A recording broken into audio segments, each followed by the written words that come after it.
وہ اپنے پروردگار کی طرف سے روشنی پر ہو تو کیا وہ سخت دل کافر کی طرح ہو سکتا ہے؟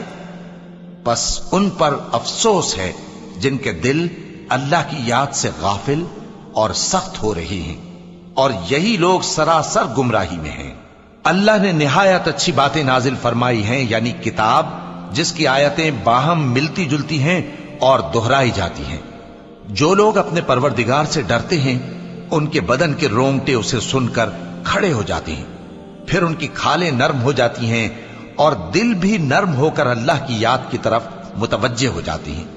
یہی اللہ کی ہدایت ہے، وہ اس سے جس کو چاہتا ہے ہدایت دیتا ہے، اور جس کو اللہ گمراہ رہنے دے اس کو کوئی ہدایت دینے والا نہیں۔